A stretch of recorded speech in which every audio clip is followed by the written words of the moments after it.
In this video, we're testing the second version of the Steadfast Brewer.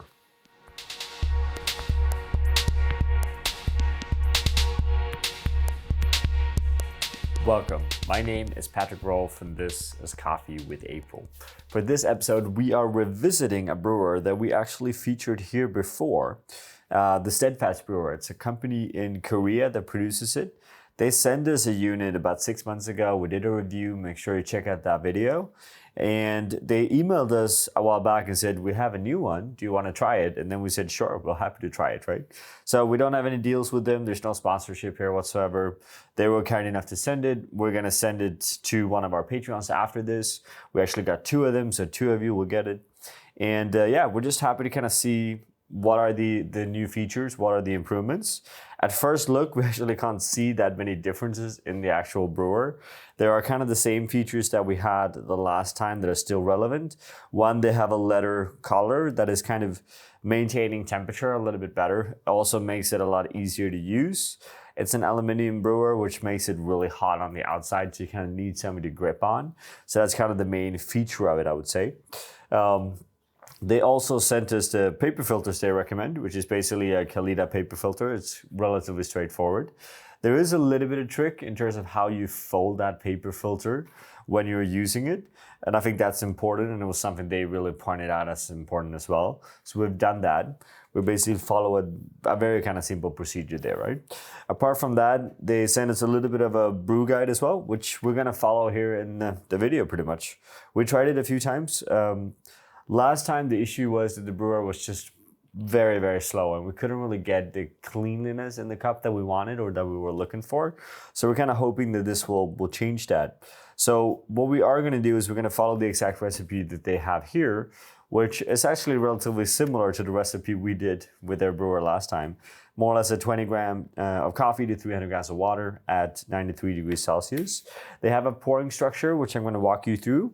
Now, looking at the description of the pouring structure, it's clear that the math doesn't really add up, or the timing doesn't really add up. So we're using the same volume of pour. We're using the same constellation of circle and center. But we are changing the times just a little bit to make sure that this actually adds up. So step 1, we're just rinsing the filter. And again, this filter has been folded to fit better to the brewer.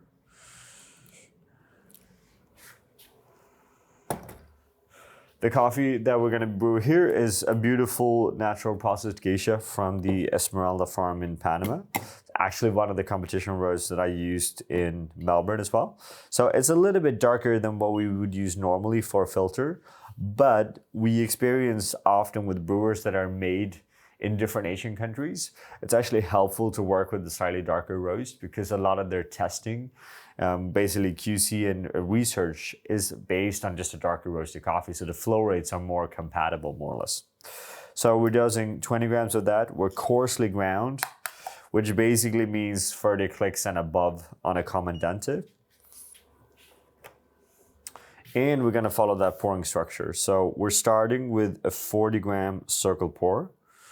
That's gonna last for 10 seconds. And as always, when we pour, we try to saturate all of that coffee, so just make sure everything is wet. That's why we think, for example, a 40 gram pour is a little bit too less or too little, because we actually don't feel that we get all of that coffee saturated, especially when you work with a 20 gram dose. So we probably recommend using a little bit more, but for the sake of the experiment, we're gonna stick with what they're telling us. So the next pour is a longer pour, which is 30 seconds up to 100 grams. So basically a very slow center pour, which personally I struggle with a little bit because we don't really pour slow at April. So a little bit faster here, but basically up to 100 grams. And then the next pour is repeating that kind of 40 gram initial pour. So it's more or less just a repetitive pouring structure between 40 and 60 grams, right?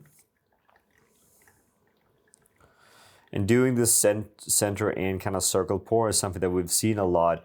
We saw it also a lot in backstage in Melbourne in the World Brewers Cup as well, where pouring structure is really something that people like to pitch as very important. It's something that I also would personally believe or pitch is very important, right? It does make a difference, and it's a way for you to control that flow rate. And different brewers is going to be compatible to different kind of pouring structures.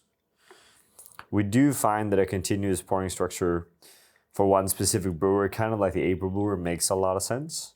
We don't see a lot of use in actually changing the pouring structure a lot in between different coffees. But basically what they're trying to do here with the pouring structure, it seems like, is to keep a very even level of liquid in the filter at all time, and basically having that quite low, which ensures a little bit more, I guess, control of the brewing time. Because one of the things you see in the recipe here is that they're actually pitching that you should be done pouring almost at the same time as the total brew time should be ready. So that's something to consider here as well, right? So we're now at 240, and we're going to do that final pour at 230 seconds, and that goes up to 300, and then we're basically done. And they say to basically start the final pour at 230 seconds, and they say that the total brew time should be between 240 and 3 minutes, but they also say that that last pour should be for 30 seconds. So it's a little bit confusing in the manual. It doesn't really add up. But we made a few brews, and so far we've been kind of happy with the result. So here we finished 245 seconds for a total of 300 grams of water. Now what we're gonna do is we're just gonna let this drain, and we're gonna get back to you with total brew times, a little bit of tasting notes, and just an overall kind of impression of what we think about the brewer. So we're back with a little bit of conclusion here, right? So basically we're ending up with kind of tasty cups of coffee, which is not too bad, right? That's what we're looking for. I think we do have a little bit more control using this version than what we had the previous version. Could also be that the recipe that it kind of references just a little bit better and makes a little bit more sense. We are also, again, working with the slightly darker roasted coffee, being that it is an espresso roast. And I think that is actually a little bit more compatible to this brewer than what the normal kind of lighter roasts are, right? So we all know by now that roast degree has a very big impact on that flow rate, right? So that's kind of important. Now, we do have a kind of a difficult time to hit the numbers in total brew time. So we don't really want to go coarser in terms of grind size, because we feel that we actually need the strength that we're brewing at now, which is somewhere around 1.25 and 1.3. We don't really want to change that too much. So it's kind of hard for us to follow this pouring structure. But we're also getting a perfectly fine result, right? We'd be quite curious to see what happens if we do a little bit of a simpler April, let's say 100 pour, that could potentially be a little bit more compatible here, right? So a little bit interesting. We should mention as well that they were kind enough to send this kind of server.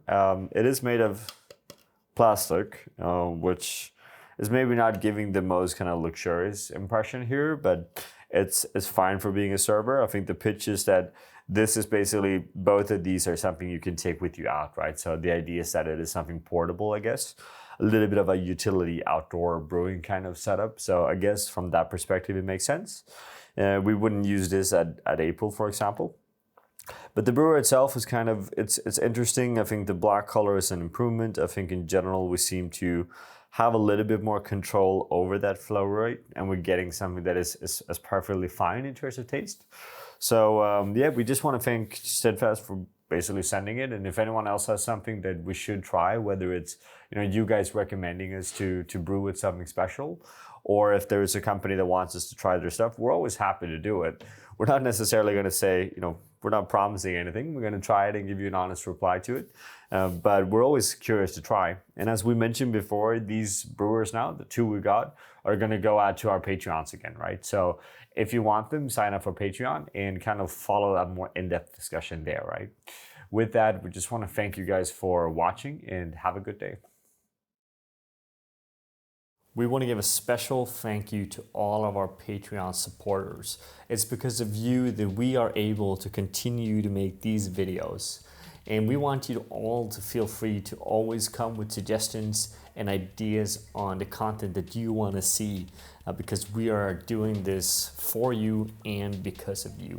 Thank you from all of us here at April.